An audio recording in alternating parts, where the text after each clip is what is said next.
एक मुस्लिम महिला हूँ, मैं सिर्फ एक सर मैं माइनॉरिटी महिला हूँ। इस सदन में हम सिर्फ 2 महिलाएं हैं और उस नाते से मैं ये बात कहना चाहती हूँ कि इस बिल के माध्यम से मुस्लिम महिलाओं को कुछ नहीं मिल रहा है, ये हमें कुछ नहीं देना चाहते, सिर्फ टोकनिज्म हमारे नाम पर बनाकर एक नैरेटिव मीडिया में चलाना चाहते हैं। मैं सभापति जी आपको ये बताना चाहती हूँ कि ईद के मौके पर एक विधवा महिला अपनी लड़की के साथ मेरे पास आई और उसने बताया कि वह एक वक्फ की प्रॉपर्टी में रहती है, वही उसके सर पर छत का काम भी करती है और उसकी रोजी रोटी भी वहीं से आती है।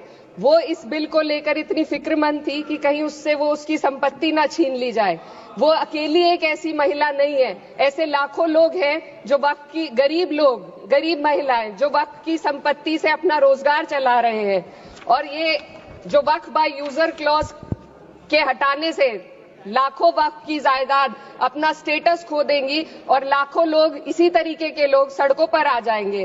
वक्फ क्या है, वक्फ बाय यूजर क्या है?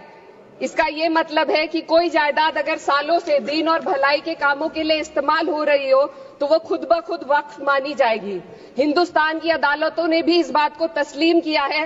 वक्फ बाय यूजर सिर्फ वक्फ बोर्ड को ही मिली कोई खास सौगात नहीं है, ये बल्कि सभी अन्य धार्मिक ट्रस्टों को परंपरा और यूज के आधार पर बिना किसी डॉक्यूमेंटेशन के धार्मिक चरित्र को डिक्लेयर करने का राइट मिला हुआ है।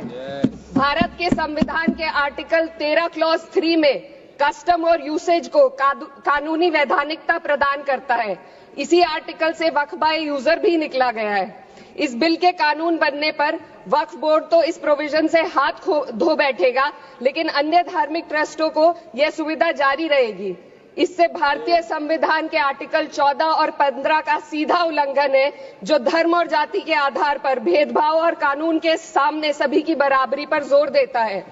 मैं इसके साथ ये भी कहना चाहती हूँ कि सत्ता के लोग जो एक दूसरे की पीठ थपथपा रहे हैं कि वक्फ बाय यूजर का जो अमेंडमेंट इन्होंने दिया उसको एक्सेप्ट कर लिया गया है, लेकिन इनकी शरारत यह है कि उसके साथ ही एक ऐसा प्रोवाइजो इसमें शामिल किया गया जिसके आधार पर यह कहा गया है कि अगर कोई भी वक्फ की संपत्ति विवादित हो तो वो अपना वक्फ स्टेटस खो देगी। तो जो अमेंडमेंट इन्होंने दिया है, जिसको एक्सेप्ट कर लिया गया है, उसका कोई मतलब नहीं है।